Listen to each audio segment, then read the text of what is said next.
to resolve an acute housing crisis, slum condition, designed by Subarnajuron Consulting and Modern Architectural Designs, a HDB version of Marina Bay Sands. Number 1. The New Champion, transacted in March 2026 for $1.7 million.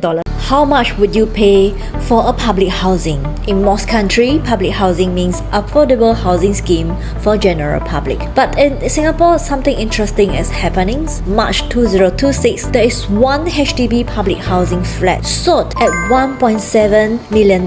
Hi, I'm Architect Jean, and this channel aims to share with you all the architectural insights to bring you to see the world through an architect's eye. Before we start today, I would like to thank all my audience for the last video and also all the pointers and corrections that audience pointed out. We would like to declare that we are taking this very seriously, and our team is now undergoing another new video to correct the previous one. So today, instead of GCB, we will actually dive in and look at what is HDB and why are they all sold above $1 million.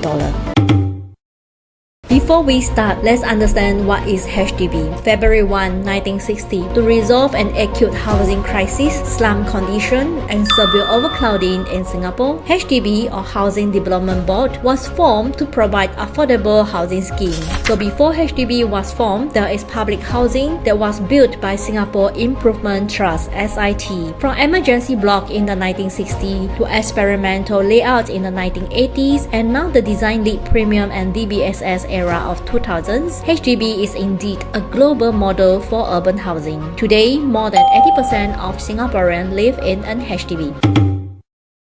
Number 8. Treelodge at Punggol, sold $1.47 million, designed by Subarnajuron Consultant. From an architect's perspective, this is a perfect example for a biophilic design back in 2010. The car park is built on the ground floor, and entire HDB block sits on top of the roof garden. You are living above a canopy of greenery and not above a concrete. The duplex penthouse with 5.2 meter ceiling and roof terrace is unique, and less than 40 units of such layout in the development. That scarcity alone demands a premium. When you have double height ceiling in a government flat, you don't feel like you are in one, but almost in a landed home, however, in the sky.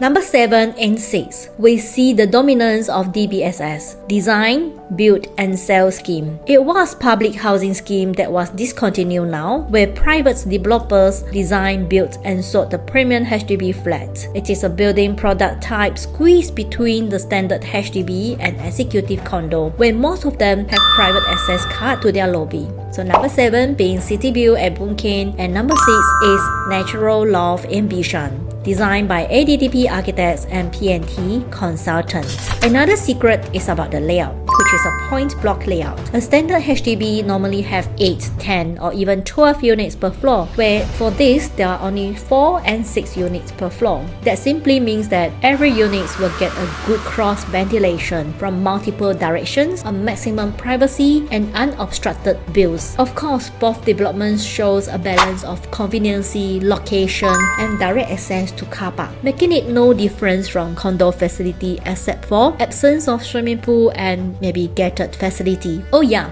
it is also rare to come for a HDB with balcony and modern architectural design, making it look like a condo from far.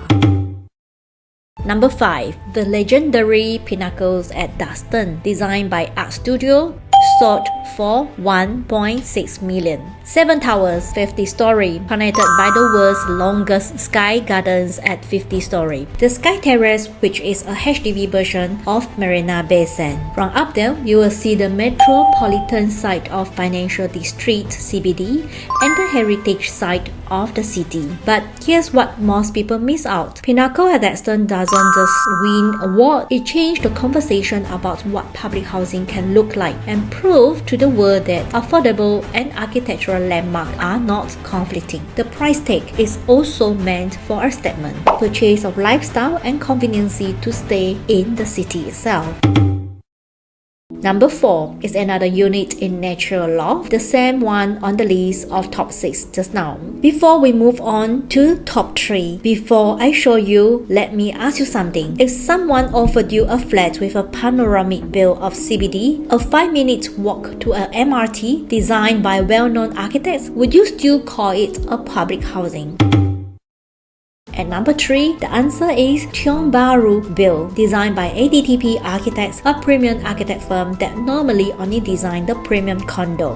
Location. So Tiong Bahru Build sits at the edge of Singapore's most beloved heritage district, constructed since 1920s. From that height, you get a $1 million view of Singapore Flyer, CBD skyline, and on a clear evening, a glimpse of the Singapore streets. With a covered link bridge to Tiong Bahru MRT and a shopping mall and famous Tiong Bahru Heritage Cafe zone within 5 minutes walk, the price is an exchange of convenience that is almost impossible to beat.